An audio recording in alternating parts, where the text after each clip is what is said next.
그런데 후자에 더욱 큰 무게를 두면 싸우려면 먼저 공격하는 것이 좋고 또 그렇게 하면 보복의 위험이 없어서 유리하다는 논리, 즉 선제 공격론으로 변질된다.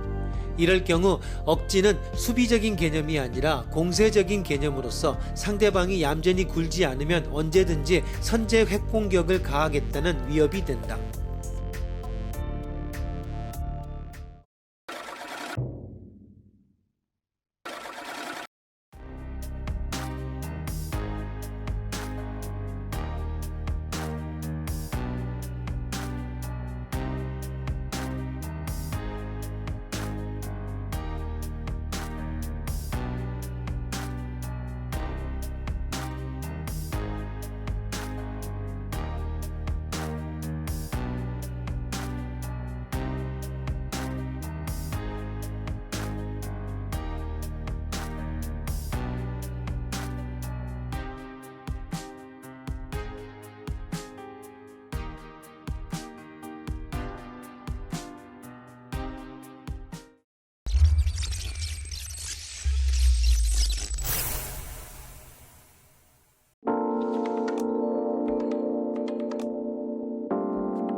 안락사라는 말은 그리스어의 유조타, 타나토스 죽음에 유래한 고통 없이 편안하게 좋은 죽음을 의미하는 조어입니다.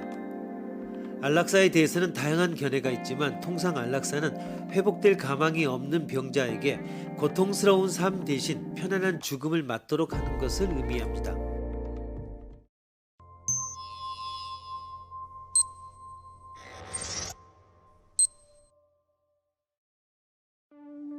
안락사에 고려될 수 있는 도덕적 조건은 다음 세 가지로 요약할 수 있다. A. 안락사는 환자의 희망에 따른 자의적 동의에 의해 이루어져야 한다. B.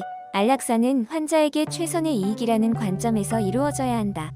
C. 안락사는 죽음을 결과하므로 어떠한 사람도 다른 사람을 죽이거나 죽음에 이르도록 방치해서는 안 된다는 생명 존중의 원칙을 준수해야 한다. 위 글을 근거로 판단했을 때 다음 중 적절하지 않은 것은 1. 신생아나 식물 상태의 사람들에게 자의적 능동적 안락사는 발생하지 않는다. 2. 자의적 수동적 적극적 안락사나 반자의적 수동적 적극적 안락사는 살인 시비를 야기할 수 있다. 3. A를 받아들이는 사람은 반자의적 수동적 적극적 안락사나 반자의적 수동적 소극적 안락사를 도덕적으로 허용하지 않는다. 4. A와 B만을 받아들이는 사람들은 자의적 수동적 적극적 안락사를 허용할 수 있다. 5. A, B, C를 모두 받아들이는 사람들은 자의적 수동적 소극적 안락사를 허용할 수 있다.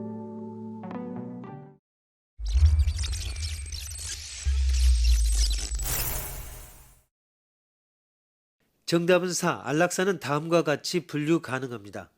첫째, 본인의 동의 여부에 따라 자의적 안락사와 반자의적 안락사로 구분됩니다.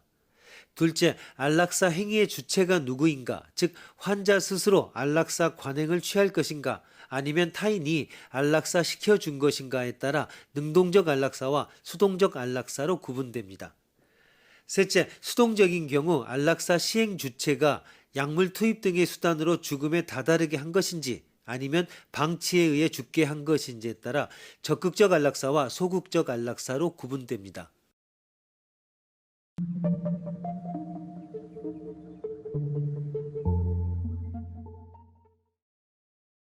간접적 안락사라고 불러 고통 완화를 위하여 마약 등의 약제를 투입해 결과적으로 환자의 죽음을 앞당길 수 있습니다. 소극적 안락사, 즉 연명을 위한 적극적인 조치를 취하지 않고 환자를 죽일 수 있는 것입니다. 이것은 존엄사라고도 불립니다. 단 연명치료를 포기 내지 정지할 경우에도 고통을 제거하는 치료는 계속됩니다. 이에 비해 만약 염화칼륨이나 근위안제 등 극약을 투여하는 적극적 안락사는 극히 한정된 나라를 제외하고는 위법입니다. 견딜 수 없는 고통은 육체적인 것만은 아닐 것입니다. 자신의 신체가 죽음에 가까운 것에 대한 공포나 불안, 슬픔과 같은 감정은 이를 완화하는 치료만으로는 제거하기 힘듭니다. 문외한의 경우 도와주려 해도 잔혹한 방법으로밖에 할 수 없는 경우가 대부분입니다. 그러나 의사라면 치사약의 투여에 의해 편하게 죽음을 이끌 수 있습니다. 환자를 고통에서 해방하는 것도 의사의 의무가 아닌가라고 반문할 수 있습니다. 환자가 고통에서 해방을 진정으로 원하는 경우 적극적 안락사는 인정해도 좋지 않을까?